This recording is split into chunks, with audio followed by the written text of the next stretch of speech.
After apprenticing with Griggle Dusclock, the incident meant that I could no longer stay in Fireshear. The Lascar deliverers agreed to take Griggle's first bar of adamantine to the smith, Falstaff Shothelm, in Handlestone, with me as its protector, and hopefully his new apprentice. The Red One was hesitant about taking me there, and the rest seemed to confuse me for a baby, but they are a good group. I like them. So I hope we have a safe trip on today's short quest, Long Rest.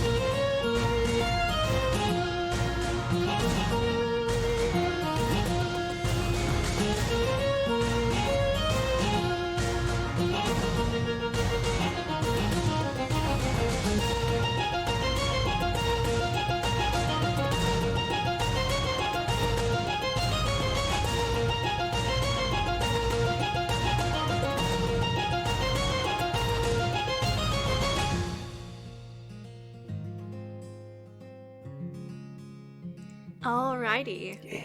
So as we're getting started, a reminder of what happened last session. Previously on Icewind Dale. Dragon Ball Z. You guys had encountered on the high seas, amidst the icebergs floating down from the sea of moving ice, a skeletal shark with blazing black eyes of onyx and a ribcage full of Sahuagin skeletons. After repelling it from its, bite upon the stern of the ship, somebody had made the joke of it, at least it couldn't, follow you up onto land. Yeah. Oh no, we all saw Jaws 2. No, or 3. It very much could. Crashing onto the deck of the icebreaker and ripping 2 sailors apart before its bones were scattered across the deck. Rest in pieces. Yeah, damn straight. The icebreaker limped its way back into Fireshear, and as you went out onto the docks, you were met by 2 people that you had seen before, one of them being Griggle, the Durgar blacksmith, who had invented a forge that could melt adamantine bars at a much higher quality than previously known. This is also the man who had set loose a bunch of methods unwittingly upon the town. Methods? What method? Methods? Methods? I ain't heard of no Muppets. After a brief discussion with him, he implored you to deliver a adamantine bar of this new quality to the town of Handlestone, specifically to a man known as Falstaff Shorthelm, one of the town's many smithies. He sent you on your way, but not before adding another delivery to be made alongside you. A young halfling by the name of Tavini, a very curious sort who kind of seemed... Is the word obsessed? No, it's definitely obsessed with your companion, Dreamer. He made good progress on the road, even knowing that bad weather was coming, and gradually, after spending a brief night and traveling the next day, noticed the wind picking up and dark clouds moving in. You are about 10 miles out of Handlestone now, holed up in a small cave in the cleft of 2 rocks, as the wind howls outside and blizzard conditions descend. Looking out into the gathering darkness, you can hardly see further than 30 feet beyond the cave entrance. The pines with their snow-laden boughs creaking and whipping in the wind. There is also another sound over the high winds and the snowdrifts that are piling up outside of the cave entrance.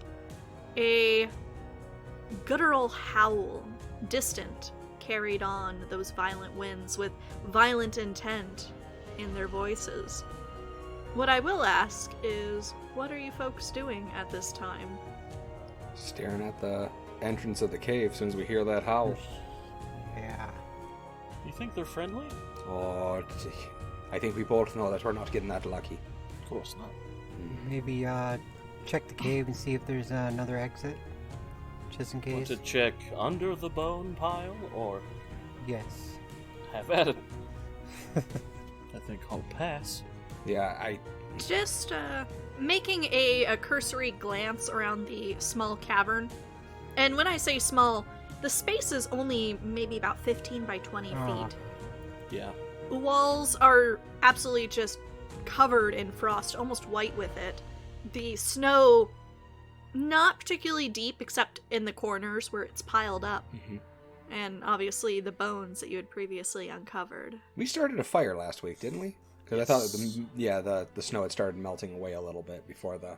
You'd moved away and exposed some of the bare cavern floor to build a fire, so the snow drifts at the edges of this room are a little bit higher, but there's a cheery fire crackling away in the center of the floor, casting out a bit of light through the cleft in the rocks.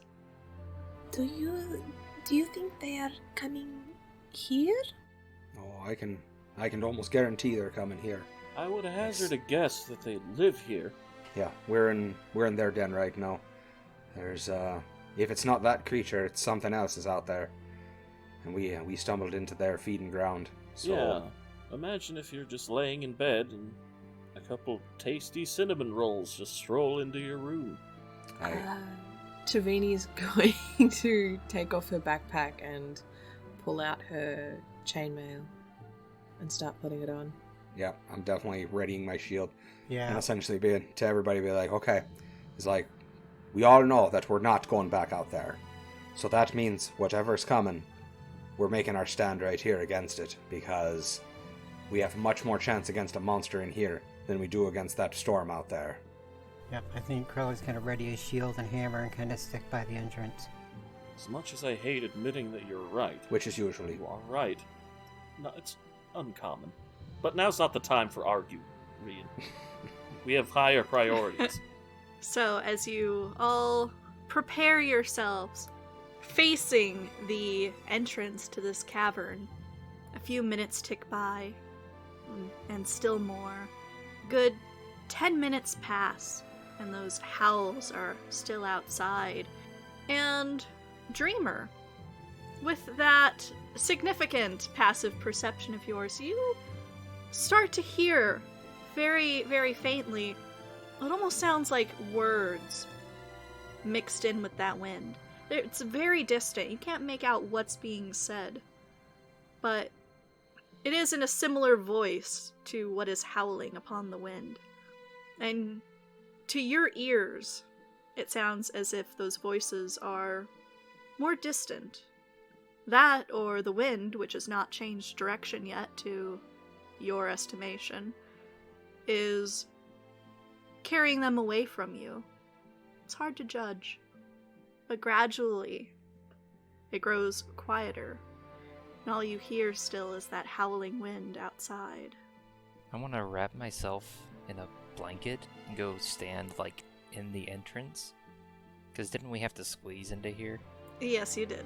So I imagine my big body can block the entrance and block most of the light. Till you get a horror movie yanked out into the cold. Well, You just hear, oh Alright. dear, Yeah. full C3PO. Is anyone else going out after him? Because I'm not going out after him. Oh, it's cold out there. Yeah, exactly. I'm staying inside the cave, just like Oh, the I know. inside So the entrance. we're just saying you get, like, yanked out. Oh. Not that you go out. Yeah, like in a horror movie when someone like walks out, and be like, guys, there was nothing out there, and then they're whoa! They get, like, Alright. Alright, so even just sticking your head outside and looking to either side, it is pitch black. And not just because it's dark. In the faint light of the fire that's being cast out, in the small cracks to either side of your body, you can see almost a pure wall of white as the snow has been whipped up into a solid whiteout. But now that you have your head outside the cavern, you can hear, ever so slightly, the faint crunch of footsteps through snow. It's a very uneven sound, this step, step, step, step, step, step, almost as if whatever's out there is staggering. Like a limp. Yeah.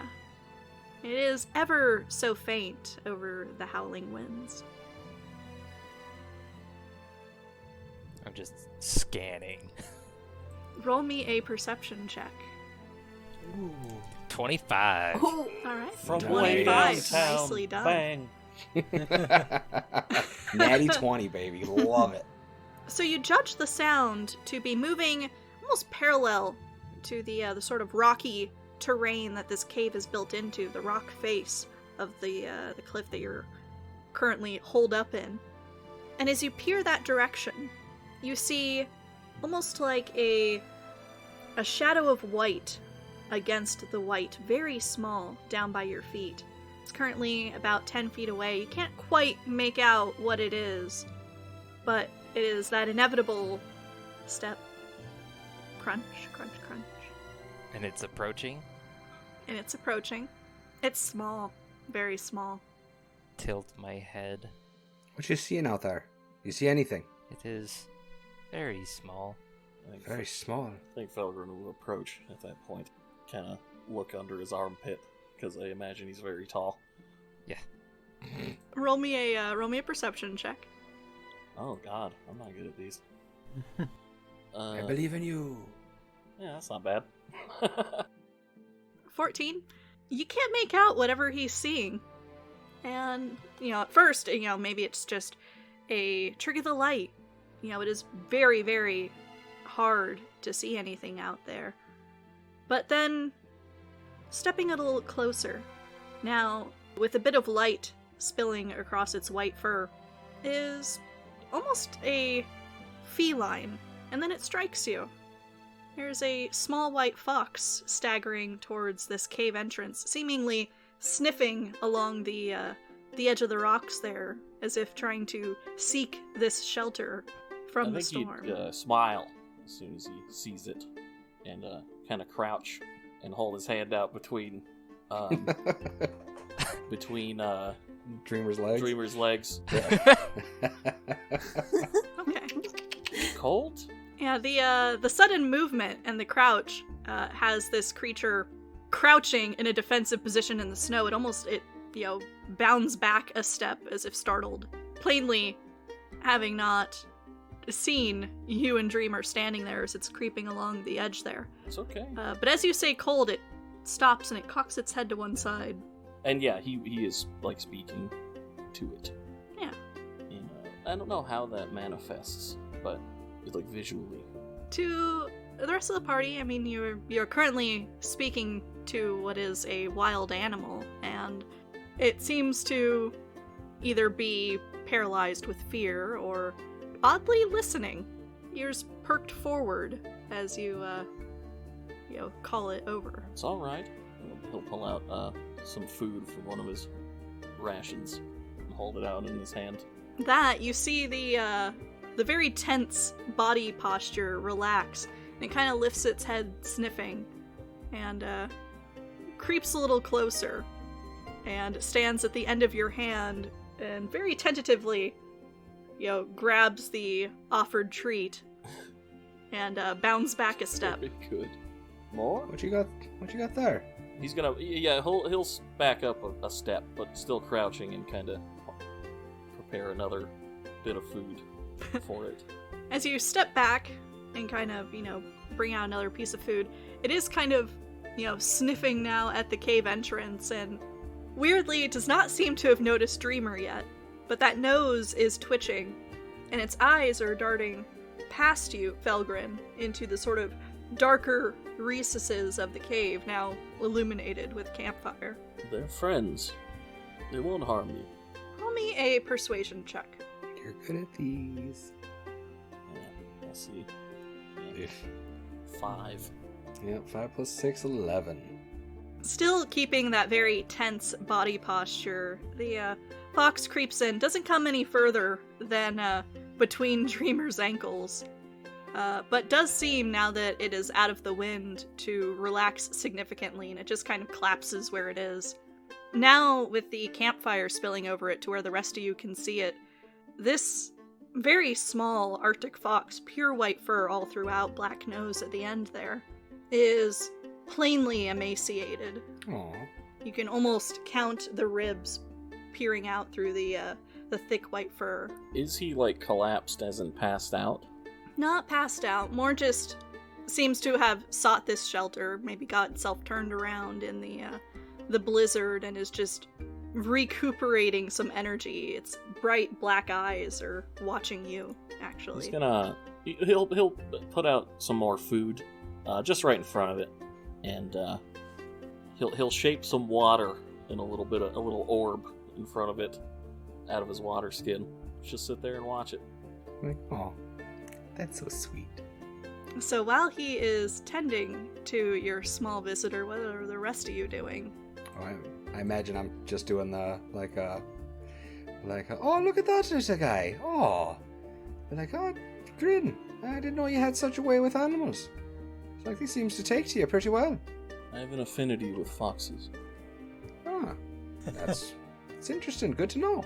And I had no idea. I was like, it's a whole other side of you I'd never seen. Well, my mentor was a fox. Well, fox man. Huh. Hard to explain. You know what? I don't even think that's the craziest thing I've heard out of your mouth. Maybe today. But anyways, that's interesting. I didn't, a fox man. I'm gonna have to... Well, lord, I guess, technically. Foxman Lord? Well, a fae... It's hard to explain. His name's Reynard. Renard. Would we know Renard the... Renard, the Like- Foxman Lord. Go ahead and make me a Arcana check. Okay, okay. I'm not great at that. I'm not a smart boy. May I as well? Absolutely. Normal. Hey, 19! But I will say, for Dreamer, go ahead and roll at advantage, given that you are Circle of the Dreams druid. Sweet. That is a natty 19 for a 19. 22. Both did pretty well. Oh, nice. Yeah, 22 plus 3. 2 natty 19s. F yeah. Alrighty, so Tales of the Fey Lords, the Arch-Fey that rule over various parts of the Feywild, each of them almost as gods are in this realm, where they have their domains or their specialties that they rule over. Of the most famous of the names, the trickster fox lord, Reynard, is one that the average person may have heard vague tales of. Nothing too concrete. Mm-hmm. It is one of those tales where whenever someone speaks of the cleverness of foxes, inevitably his name comes up. Clever like a Renard. So if I would probably just like know the name, almost like it was like a myth, like a children's to you, tale. it would be almost like a children's tale, a fairy Gotcha. tale. A fairy tale, you might say. Fey retail. So yeah, I think he'd be like, what? Are you talking about, like, Renard the Fox Lord? Like the fairy tale, Renard the Fox Lord. You're saying okay, that you get like He's just kind of staring at you, blinking. Like, so you're saying you know Renard the Fox Lord from the fairy tales? I'm saying He was your mentor. he had a Talked hand magic to him. hand in raising me. Yes. The Ah. magic I've always had. Well, When I fled the Feywild, he gave me the ability to speak with his kin. so not only are you saying that you know Renard, that he raised you, and that you can talk to that fox right there. My mother raised me, but he had a hand in it. He's kind of slow on the uptake, isn't he? Duh.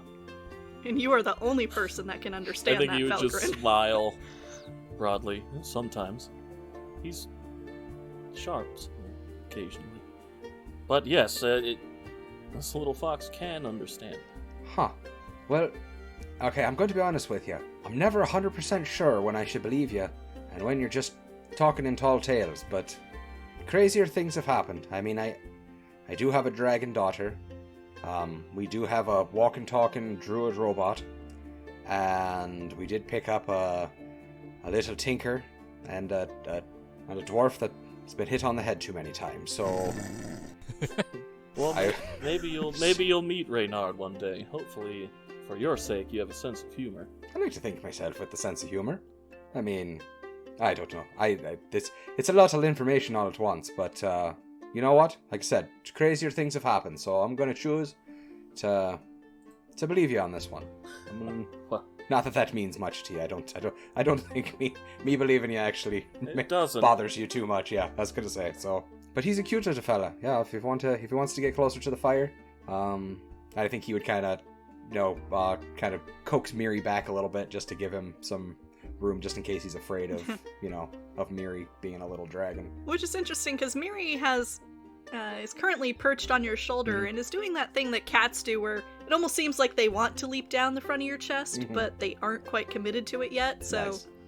Front paws are, down on your chest while she's kind of almost leaning off of you. Remember, I can still put you in your place. He says to Miri, "You're not huge yet." It's like, oh, settle down. You're like, Miri, don't make sure you're nice to the little fox friend. Besides, look at him. He has no meat. You would get no enjoyment out of eating him. I think she's I was just going to eat him.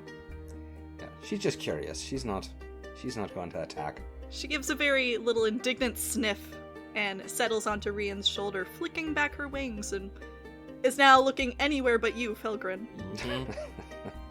Fine with me. After a few minutes, now night very obviously descending beyond the cavern's entrance, the fox, sort of climbs back onto its feet and comes a little closer to the fire, curling up beside you, Felgrin.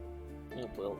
Not enough to touch, Yeah. but enough to kind of show a bit of trust and companionship. I'll stick a little more food out in I don't know if we have a bowl, but if we do, we'll fill it with water. This entire time, Dreamer has just been bent over, looking between his legs. Oh my god. just Staring at eyes glowing in the darkness. Like Iron Giant style. Yeah, just, blinking. Just a big, blinking. When he blinks, does it make like the flickering light sound? Like, think, Yeah, think? Boom, boom, boom, boom. No. Oh man. Aww. Tavini's been sitting cross-legged, towards the back, scribbling down all of this new information about Felgrin, but also God. sketching the little fox. Oh, like what you doing over there? Drawing? Oh, you like to draw, huh? I guess that makes sense. You tinker things, right? You probably draw out schematics and stuff like that, right? Well, yes, I find that the natural world has all the inspiration I need for craft. Ah, well, that's interesting. You mind if I see some of your artwork? And she'll just kind of slowly turn the page and show a couple of her sketches, the old, right towards the beginning of the book, there's this sketch of the circlet that she'd made, which was little branches woven around what looked like ice shards with little leaves on it and stuff, and different ways of trying to get the branches to look like actual branches without losing structural integrity. Oh, these are beautiful. Like Krellick, you do forging and stuff, right? I imagine.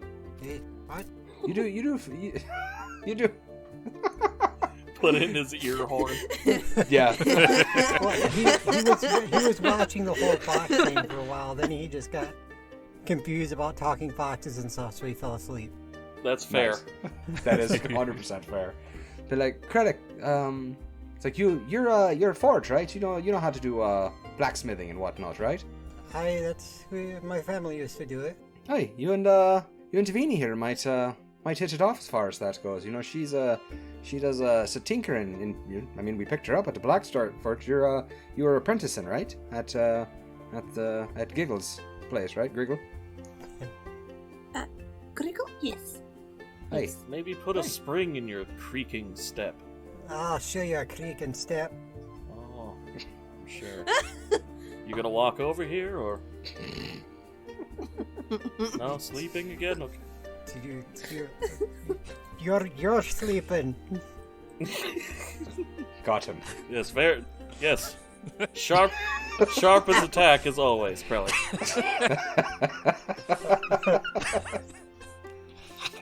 Well, that was You're lucky you're hard to knock over. like, okay, cut it out. Your new furry companion sort of cracks almost a very wolven grin, that lower jaw hanging open, the tongue lolling out in the heat, and looks up to you, Felgrin. It's a little embarrassing to get lost. I imagine. You have family? Oh, pups. Not, I mean, this litter should survive. Things have been tough the past few years. Do you know where they are? Oh, yeah. I got turned around, so when I found the cliff, I knew there was a cave. I wasn't expecting it to be, and it kind of looks at the others in the room, or in the cavern. I wasn't expecting them either, but here we are. He's saying friendly things. Well, once the storm blows over, maybe we can help you find your way. I can find it. Well, now that I know where I am, I can find it. It's just, you get turned around running from what's out there. Have you seen what's out there? I've seen the lights in the sky. I've seen big white walkers.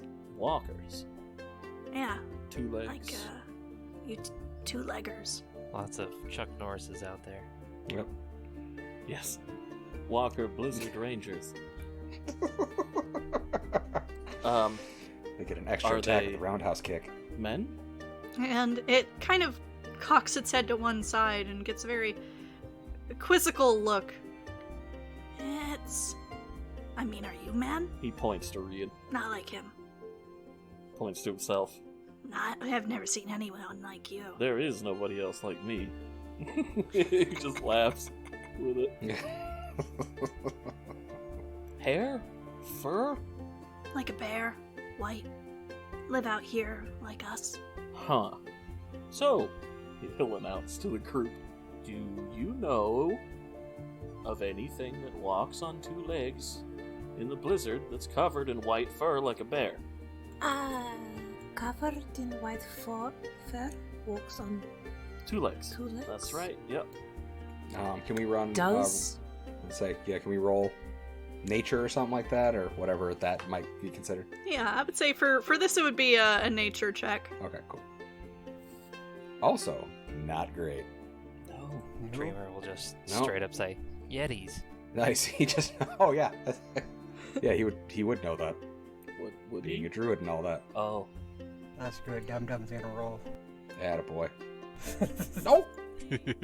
I will say, with the assistance of Mhm. Dreamer, it does jog some of your memories. Tavini, you've lived in the area. I would say you would roll with advantage.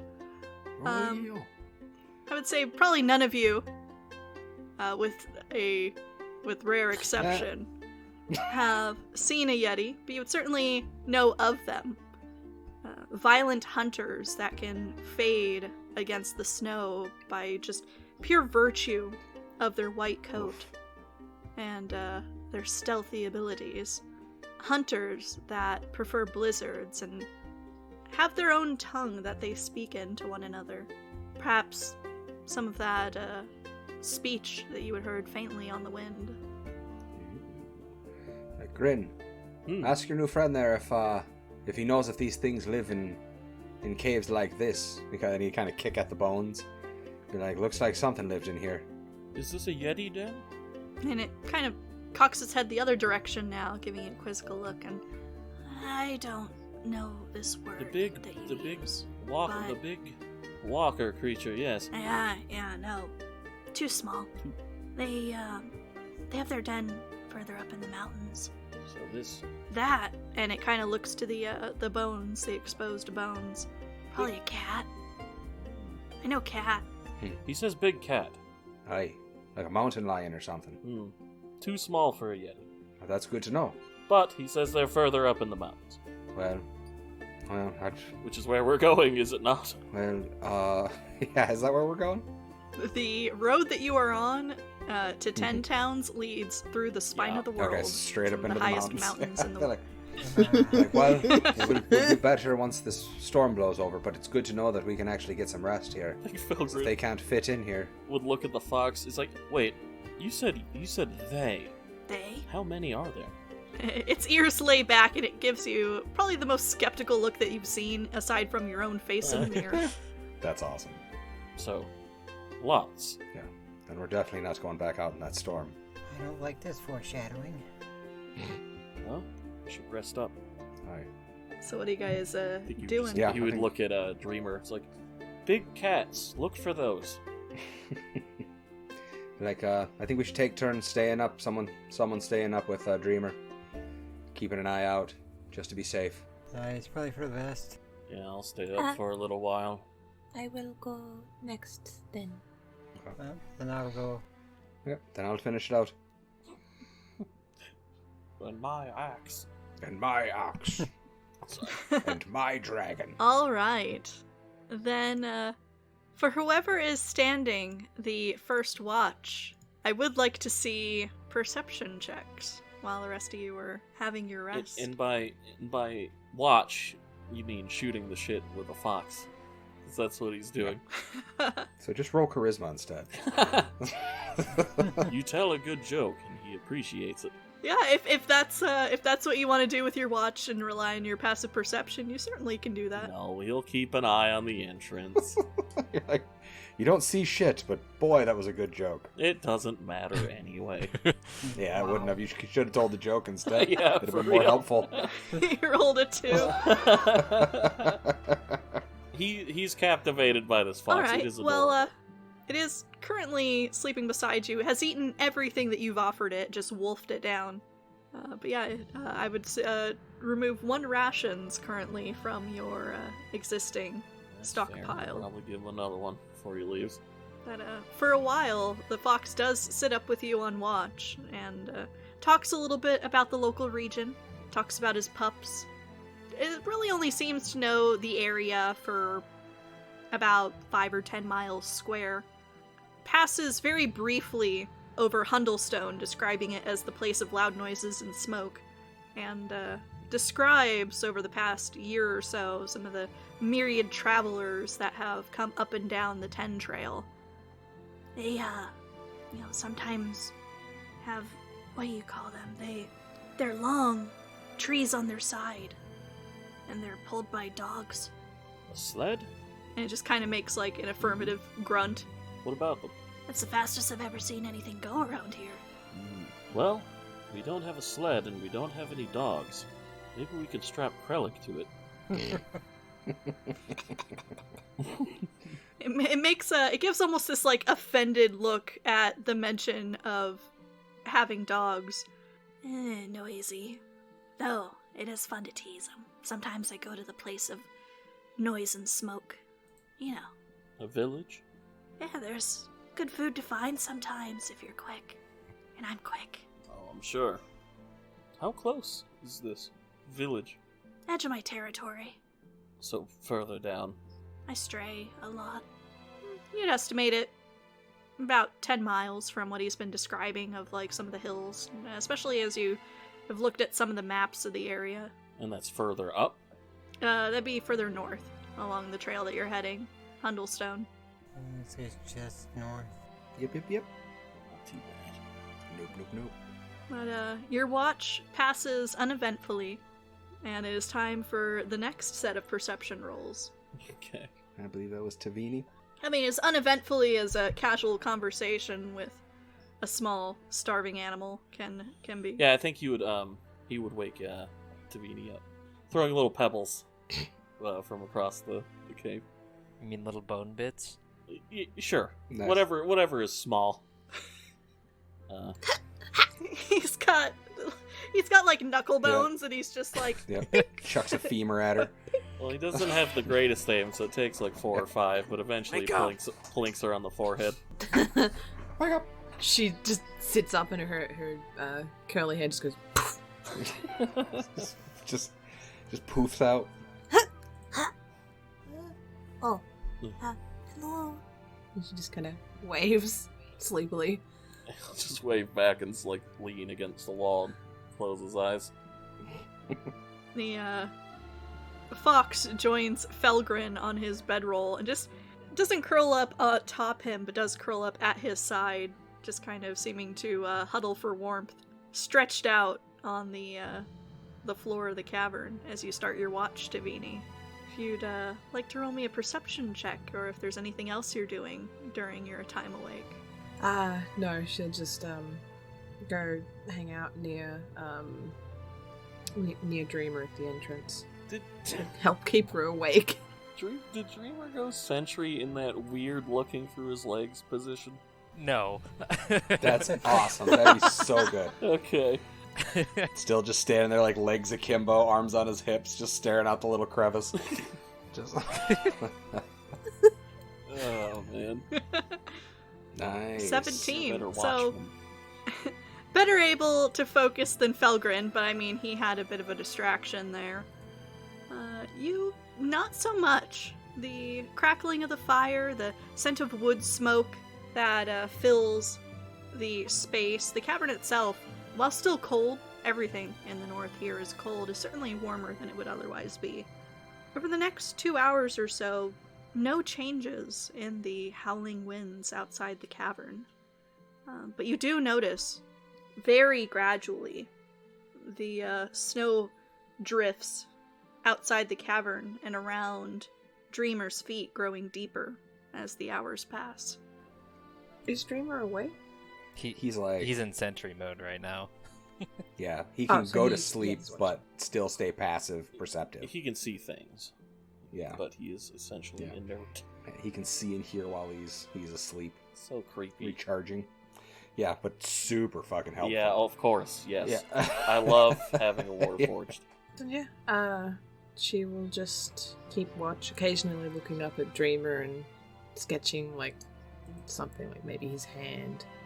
It really is very interesting because since he's been standing in the cave entrance where the wind is just blowing fiercely past the cave, though he has a blanket slung over his shoulders that's blocking a lot of the light from spilling out into the storm beyond the entrance, you can see that a sheen of frost over the exposed parts of metal and wood of him has almost turned him white on every surface that is facing away from the heat of the fire.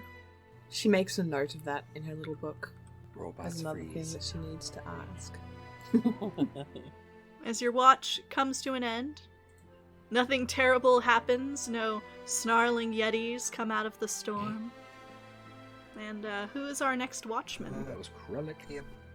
Mr. Krellick Steelforge. My beard. Tavini just shuffles over to Krellick and kind of pokes at his shoulder a couple of times, like, Krellick, Ah, he's got to hold it. What? Oh, hello. Is your turn for the watch? okay, hey. I got it, thanks. He's gonna sleepily go to the entrance. Let the cold wake him up. Alright.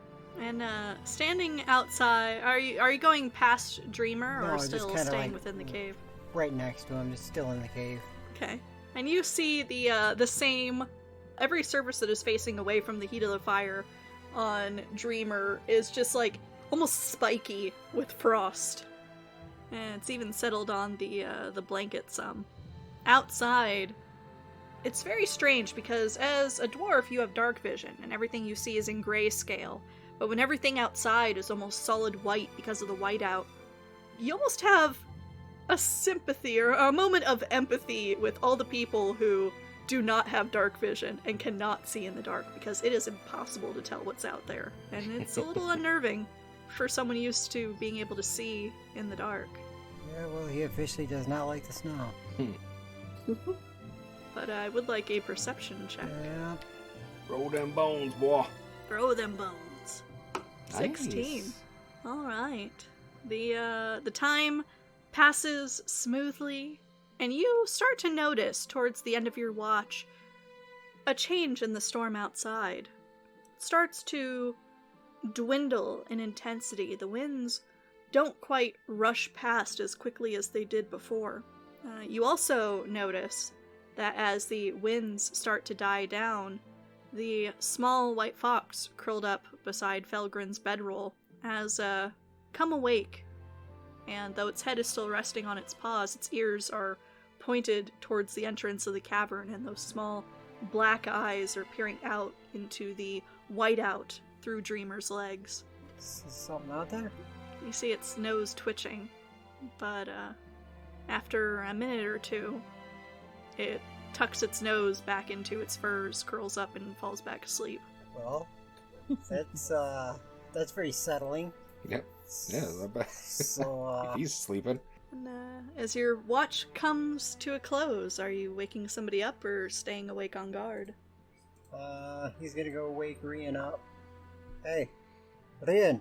He's gonna give a little kick. Hey, it's your turn. I'm up. Okay, no problem. Okay. That's hour number 6, yeah? Because we're doing 2-hour watches? Yeah, that was the end of hour 6. We're entering hour 7 now. Okay. At that point, Dreamer wakes up. Mm-hmm. Covered in frost. And then, slowly, moves his leg, breaking off all the ice in his joints. Yeah. He'd be like, Gods, man, go sit by the fire. Don't worry. Me and Miri got this. Turns around. Just to let his front warm up now. Yep. And you said the storm's kind of dying down out there, right? Yeah, the wind is abating, and as it does, you can kind of see when you first went to bed and it was dark and the fire was throwing out a bit of light into the storm. It was impossible to make out much of what was out there. You can now faintly see again the shape of the pines outside. So it is definitely passing. But I'd like you to roll me a perception check. Okie I can do that. Normal. Oh, shit. 7. Bow. During the roll time when you should 5. probably be paying attention to the watch, Miri is scrambling all over the cavern. It's a little weird because when you went to sleep, there were still snowdrifts in the corner. Now that the space is filled with warm bodies and a fire, those snowdrifts have melted down to essentially puddles and a little bit of ice that keeps freezing and refreezing as cold air slips in past Dreamer. She seems fascinated with some of the puddles that are forming, especially a deeper one towards the back of the cavern, and is just kind of splashing around in it, skating around. That's awesome. I think that's actually perfect because if after she's scrambling around and being all crazy, and since my perception shit anyways, I would have been like, Miri, come with me. And I think I'm going to take her out of the cave with me out into since the storm's abating a bit and it's not as bad. And, you're getting bigger and I'm not going to be able to keep you hidden as much anymore. So you're going to have to start learning to take care of yourself and you're going to have to learn how to fight. It's I wanted to spare you this as long as I could, but it's time that you start learning. And I think he's going to pull out his shield and his sword and essentially be like, we're gonna spar a little bit, and I want you to come at me with everything you got. And I'm not gonna swing at her or anything, but I'm just gonna let her kind of come at me, essentially with bite at my shield and stuff like that, and try to give her pointers and tips and try to learn myself how a dragon fights because I have no idea. This is all brand new. It's certainly very interesting because she's hardly larger than a cat. She is, in the body, almost about the same size as this fox stretched out asleep beside Felgren. It's the wingspan that makes her seem larger than she is. So every time that she comes bounding after you, she essentially almost has to launch herself from the snow. It is almost seeming to hop along after you, trying to pass your defenses. She does, roll me a, let's see, if you're not doing any of that. Let's see if maybe she nails you. Nice. 8. So for some of her early attacks, as she is clumsily pursuing you, you're able to get that shield into place much faster than she is able to actually get at you. And you can almost sense within yourself, because you do have that connection with her, the rising frustration as this very proud little creature is thwarted by your attempts. She starts to come on a little harder now. Which is good. I think I antagonize her to that. To kind of like, be like, the world's not going to go... the world's not going to go easy on you, so I'm not going to go easy on you here either. You come at me. She almost has this small hiss under her breath as she tries to feint to one side, and for a moment she almost has you. You're like, oh, you're getting better. That's good. Darts at your right leg, and you put the shield down in front of her face, and her nose just blunts up against it. And she sits back with a squawk, like this very angry little sound, and this is too hard. Aye, it is too hard. Right now it's hard, and it's only going to get harder.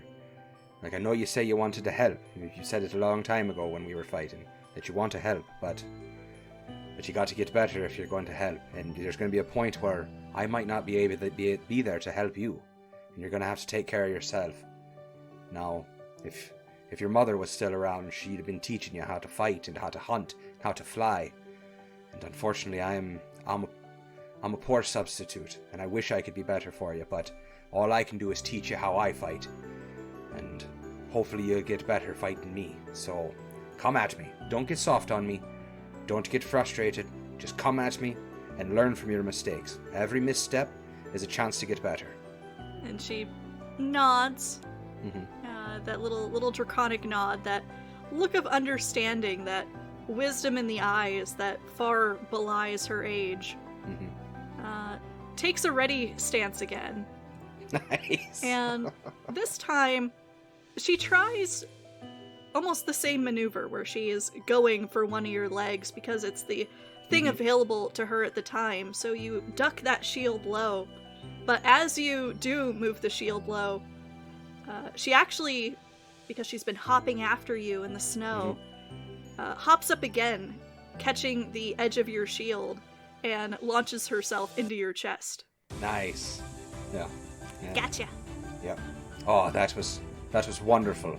That was fantastic. You're doing good. I think he getting hit with an oomph kind of as she hits him in the chest, and I know she's small, but like it just catches him off guard. He's like, that was fantastic, Mary. You're learning, and that's what's important. It's like you're coming along faster than I even thought you would. So, like it won't be long before you're not going to fit in that rucksack anymore, and you're going to be out there in the world with me, standing right beside me, and you do me proud. I hope you know that I know we haven't been together for too long, but you make me very proud, Mary. You're gonna be great. We're gonna be great. Well, I'm already great. Yes, you are. You are great. But next we're going to teach about humility.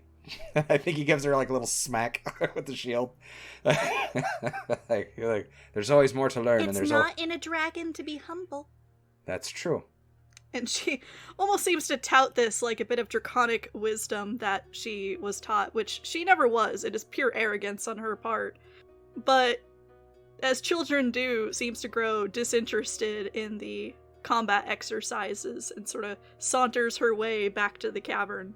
You know, plainly pleased with her one successful strike against you. Yeah, I think he'd just smile and then kind of, roll out his shoulders a little bit, stretch a bit, and then head back into the cave to continue his watch.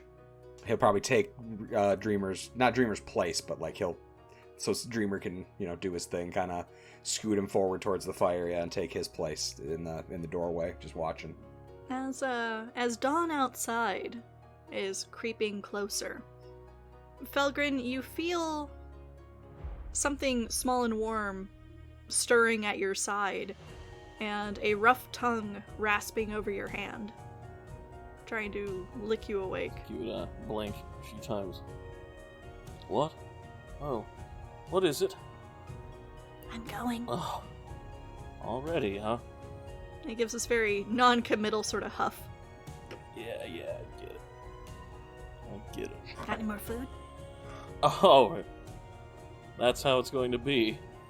He's already Gives a very broad grin. he's already reaching into his bag, and he'll just hold it out I can feed the fox too.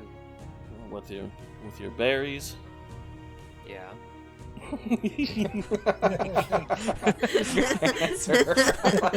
I think he's the carnivorous type, but it's a very generous offer. Yeah, I think his rations just kind of take the form of jerky, so he's just gonna hold out a slab. And this time, he takes it very delicately between his teeth, but instead of wolfing it down, sort of drops it between his paws.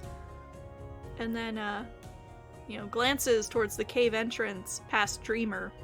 And Dreamer, the entire time that the fox has been in your presence, it's not necessarily registered you in the same way it has the other humanoids within the cavern.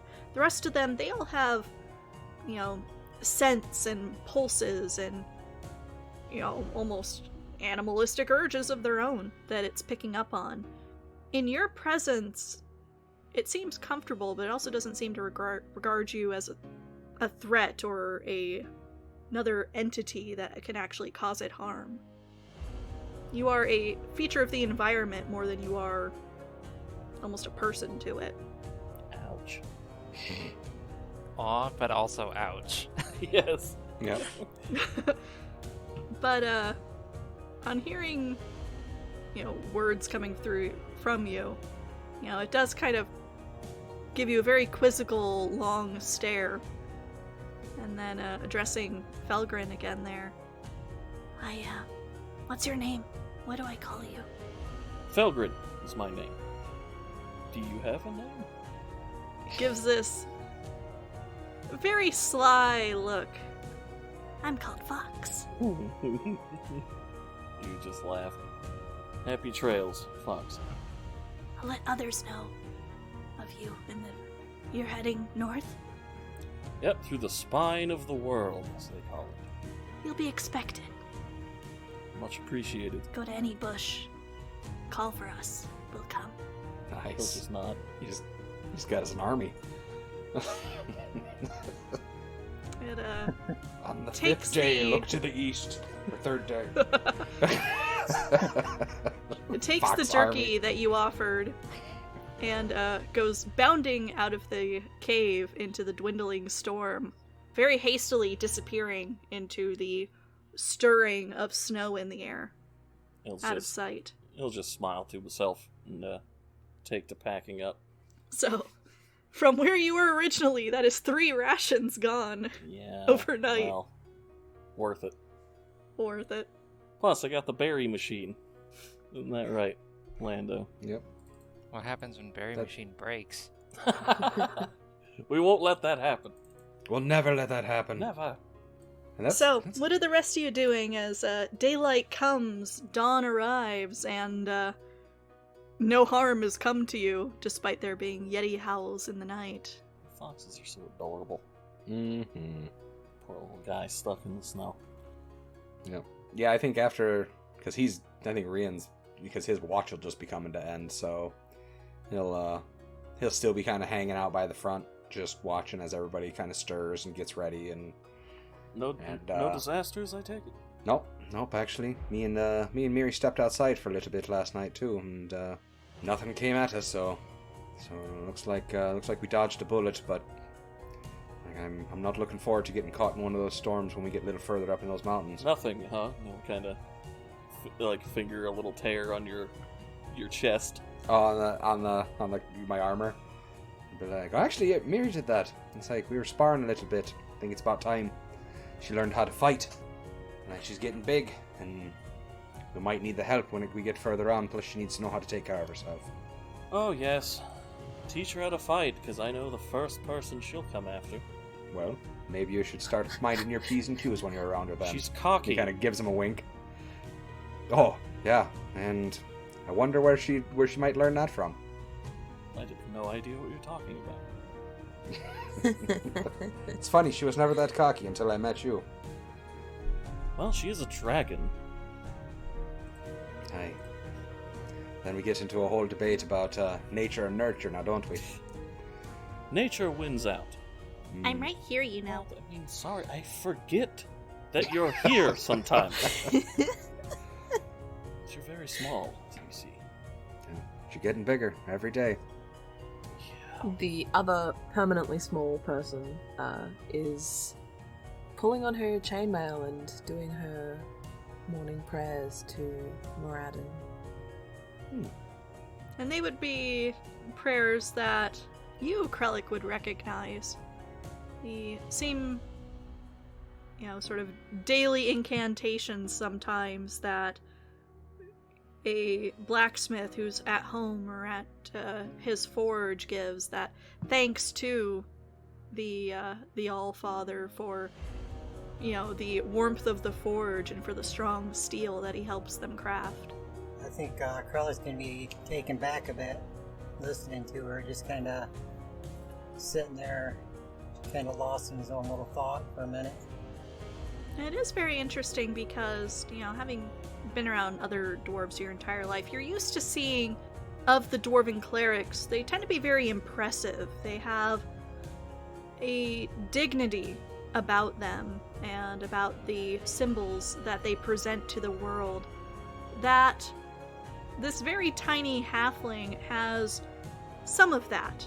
It's a little wilder. It's not as if she was raised in a cloister, but there is a very recognizable respect to the dwarven creator god and god of the forge that you recognize.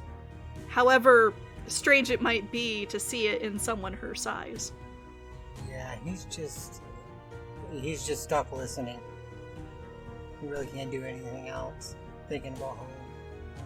And when she's done saying her prayers about the blessings of his works and the blessings of his forge and keeping his warmth on their journey and the fire in their hearts, she will be all ready to go. Pack up her stuff and her little book, and she's ready to go. Berry Alright. machine produces berries. Berries! Yay! Nice. All right. Thank you. And Like, these are good. we'll also check the weather at the same time. Oh yeah, I forgot you do that. Alright. So you cast Druidcraft again, Turns on the weather and channel. as you are holding as you were holding your palm out under the open sky, the faint sheen of white that had covered it before to indicate the coming whiteout is there again, but thinner. You can actually see your palm through it again. And it very gradually fades away faster than you had been expecting it to. As if to say that the whiteout conditions will be diminishing throughout the day. There is still a wind blowing, and it's still, you aren't able to see as far as you would on a clear day, but you got a few hundred feet of visibility now. That's an improvement.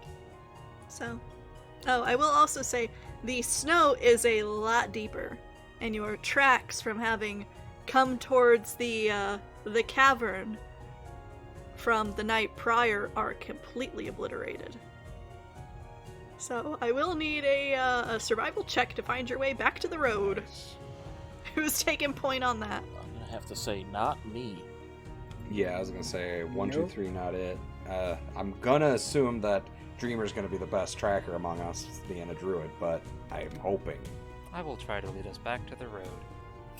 Tavini will try to assist, as she's vaguely familiar with this area. That's good. Oh, yes, very good. Alright. You two tackle that. Dreamer might scoop up Davini. So if you want to roll that survival check with advantage there, Dreamer. 19. Yay! Nice. Actually, should be 19. 20. So, the mind of a man of metal is not as prone to the faults and failings of these meat sacks. Wow. He's And slowly becoming you tender. are able to You're able to recognize, some of the trees that you had passed on the way, even though they are covered in a much denser layer of frost than they had been before, and there's broken limbs lying scattered all across the forest floor from the sheer power of the winds that had blown through overnight. But you are able to, after an hour or so, trudging through waist-deep snow, find your way back onto the road, which is itself now no longer a nice, clean expanse, but does have at least a foot of snow on it, making it a little harder to travel. You will still be able to make Hundlestone by day's end, but it will probably take you the entirety of the day.